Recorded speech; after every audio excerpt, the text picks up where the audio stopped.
मैंने अर्ज किया मेरे करीम नवाज, तेरे दरबार में आज अकेला नहीं आया हूं, पूरे हिंदुस्तान के मुसलमानों की फरियादें लेकर के आया हूं। आपने कलमा पढ़ाया, आपके पैरों में छाले पड़े, आपने अपने वतन छोड़ा, हिंदुस्तान आया, आपने तबलीग करी, लोग आपके नाना के गुलाम बन गए, आपके असीर बन गए।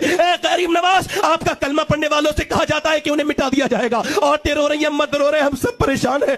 करीम नवाज, हमें गम दिया जा रहा है। करीम नवाज, मेरे अजमेर के राजा, मौला कायनात के दिलबर, मेरे करीम नवाज, मखदूम कायनात की नजर के नूर, तेरी बारगाह में हाजिर हो गया हूं। तुझसे अर्ज करता हूं कि अब तेरे गुलाम जाए तो जाए कहां। तमाम लोग डर रहे हैं, सहमे हुए हैं। जब मैंने रोना शुरू किया, आवाज करीम नवाज की आवाज आई, तुम्हें कोई नहीं मिटा सकता, ना कोई उखाड़ सकता है। मैंने कहा वो मिटा देंगे, उनके पास ताकत भी है, दौलत भी है, शौहरत भी है, पैसा भी है, कहा नहीं मिटा सकते, उनके पास पावर है, मगर तुम्हारे पास करीम नवाज है। मैंने कहा सरकार वो मिटाने की कोशिश कर रहे हैं। कहा पीछे चला जा। मैंने कहा थोड़ा पीछे, कितना पीछे? कहा पीछे चला जा। माजी में मैं चला गया, इतिहास में 100 साल पीछे, 200 साल पीछे, 300 साल पीछे, 400 साल पीछे, 500 साल पीछे, 600 साल पीछे खड़े होकर कह रहा हूं, मेरे करीम नवाज, तारीख में, हिस्ट्री में कुछ भी नहीं मिला। कहा और पीछे आ। जब मैं 750 साल पीछे आया तकरीबन, तो क्या कुछ मिला? मैंने कहा क्या? मैंने कहा ऊंट बैठे हैं पृथ्वीराज के और आपने बिठा ले हैं, उसके फौजी उखाड़ना चाहते हैं, उखाड़ना चाह रहे हैं, मगर बोले उखाड़ पा रहे हैं? कहा नहीं उखाड़ पा रहे। कहा कुछ समझा? मैंने कहा नहीं समझा। कहा तू भी समझ और पूरी दुनिया को समझा दे, जब ये मेरे बिठा ले हुए ऊंट नहीं उखाड़ सके, तो मेरे बसाए हुए मुसलमानों को क्या खाक उखाड़ेंगे?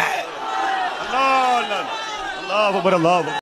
एक जमाना वो भी आया था, 850 साल तक इसी बर्रे सगीर हिंदुस्तान में हमने हुकूमत की थी। उस जमाने में कश्मीर हमारा था, कन्याकुमारी हमारा था, उत्तराखंड के पहाड़ हमारे थे, बंगाल की खाड़ी पर हमारा झंडा लगा हुआ था। और वक्त के हुक्मरानों, याद करो, आज जिसको पाकिस्तान कहा जाता है, ये पाकिस्तान हमारा था, पेशावर हमारा था, रावलपिंडी हमारा था, इस्लामाबाद हमारा था, लाहौर की धरती पर हमारा झंडा लहरा रहा था, और ईरान की सरहदों सीमाओं पर हमारी कामयाब हुकूमत के झंडे लहरा रहे थे। उस जमाने भी हमने बता दिया था, हम हिंदुस्तान के लोगों के दिलों पर हुकूमत करने आए हैं। हिंदुस्तान के शहरों के नाम बदलने नहीं आए, बल्कि हिंदुस्तान में आए हैं तो मुस्तफा का पैगाम लेकर आए हैं। और जब जाएंगे तो